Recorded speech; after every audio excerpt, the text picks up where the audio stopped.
Hey folks, here I am again. This is sit rep number 26.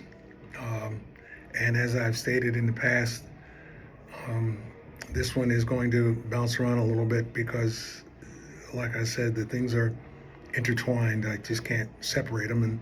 And so it'll bounce around a little bit. But to those who are, again, looking for those quick, funny things, go ahead and swipe left or swipe right, whichever you choose. And um, I'll talk to those who stay around. First off, we'll begin with the cancer situation. Um, I had a friend send me a message last night saying that they just wanted to check up on me and see how I was doing.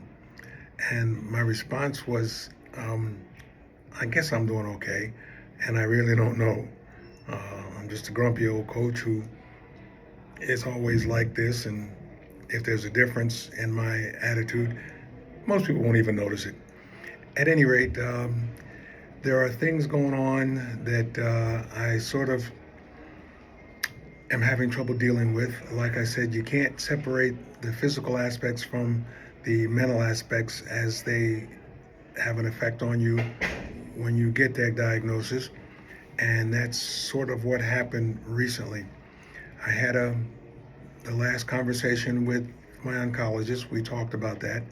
And before I go any further, let me say that I've got to be a little careful how I describe these things because, as some of you know, one of my recent videos got restricted for whatever reason I still can't understand. But they came back and removed the restriction with a yes, it's not restricted, but whatever that means. So this is what happened. The doctor looked at the situation. He looked at the PSA and how far it had dropped, and he suggested that I go on a medication that would help keep the PSA down, maybe even lower it some more.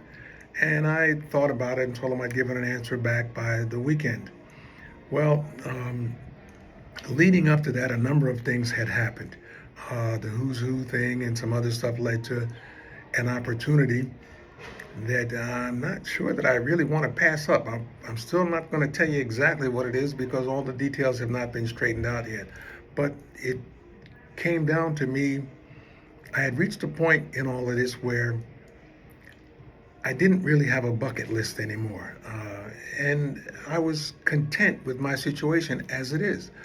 I said, I used that phrase, been there, done that, got the t shirt, because I've done so much in my life and been so many places that I was content where I was and I could see my way to the end and not have to worry about it. So I didn't have a bucket list. But as a result of the stuff that happened with the reprinting of my book and this other opportunity, which I will eventually get to, um, all of a sudden I had a bucket list. I've got two things on that bucket list. One is this particular event. The other is my birthday's in July. There's a reunion for my unit, the 11th ACR, in July, about 2 days before my birthday. And I thought it would be great if I could get out and hang out with those guys one more time and, just have some fun and tell lies about what we did back in the day. And so those things were on my bucket list.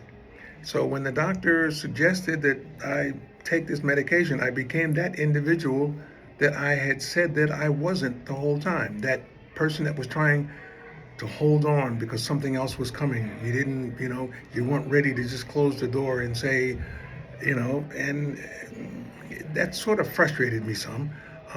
But then again, I remembered when I was coaching in college, one of the young ladies, one of my favorite little point guards, I won't mention her name, but she knows who she is. She's the one I chased after from her sophomore year until she graduated from high school. And she finally signed and played for me. And when I was leaving UNCA, what she did was she gave me a card. And on that card it said, fall down 7 times, get up 8. So, how can I not follow her advice? And the guys here at Lifetime will also tell you that that's pretty much what I've been doing the whole time. I think I've retired 4 times and now I'm semi-unretired again for the fifth time, and they're getting tired of having retirement parties and said that if I retire again, I'm not getting any cake and chocolate and stuff like that. So I'll hold on until they forget it, and then I'll retire again. At any rate, getting back to the gist of this story. So I've got this bucket list. I'm taking these medications, and I'm already feeling the side effects of the medication. I don't like them, but if it'll get me to where I want to be, then maybe I should stay with them.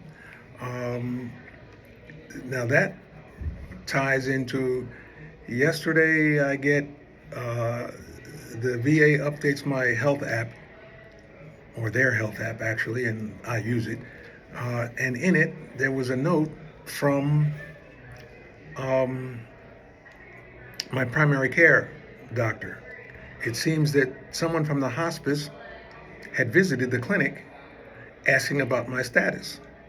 Because I guess, and some would agree, I don't know the difference, that I don't appear to look like somebody who's in hospice.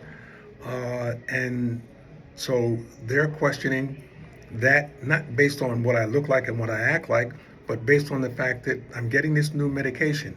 Now, for those of you who don't understand that prospect, hospices uh, treat people who are, well, in this case, the VA put me in hospice care, and they put you in hospice care when they think you have 6 months or 6 months or less left to live. Well, they put me in hospice in May. I've gone through all of this. I've done the radiation, which they said was palliative and not curative, which is the deciding line. But now with this additional medication, I'm sort of caught between, hey, is this guy being cured, or is he receiving palliative care? So I sent that message to the oncologist, because his note from the last encounter that I had with him last month was that it says specifically patients should stay in hospice. So he's saying, well, the chances are, and they're saying, what are the chances? So I'm sort of caught, and it makes you, I don't know. So that's where I am right now. I'm sort of in a state of limbo. Um, I have the medication that I'm taking. The other medication that I take, aside from this stuff that the doctor just prescribed, is something for pain. And I use it very, very sparingly. And there are times that I find myself fighting the urge to take it or not to take it, whichever. And usually I win out and I don't take it. I don't take it until it gets to the point where I absolutely feel, hey, I can't walk, I can't move, I got to take this stuff. So that's where I am in terms of that.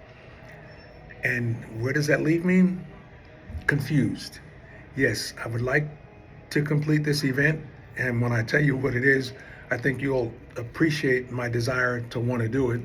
And I'd like to sort of hang around until I can make this reunion, because I keep thinking back on the fact that 3 of my unit commanders from the time that I was stationed in Germany have passed in the last 8 months. All great guys. And,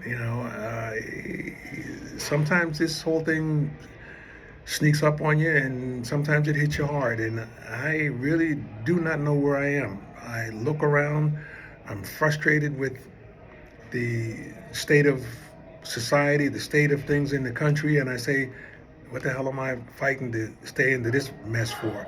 But on the other hand, now there are 2 things that I want to do. So the whole point of this sit rep is for you, the battle has to continue.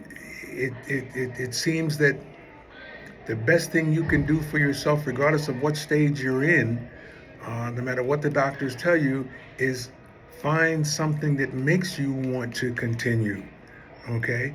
The one thing about this medication that I just restarted on is that it makes you lethargic. It takes away your energy. It makes you tired. I sleep middle of the afternoon for 3 or 4 hours, get up and go back to sleep, and I fight that by trying to get up and walk, get up and lift weights, get up and do something. Just stay active, or sit down and work on this project that's coming up. Find something to keep you active, and it'll help. Um, but that's basically it. So the bottom line is, where am I today?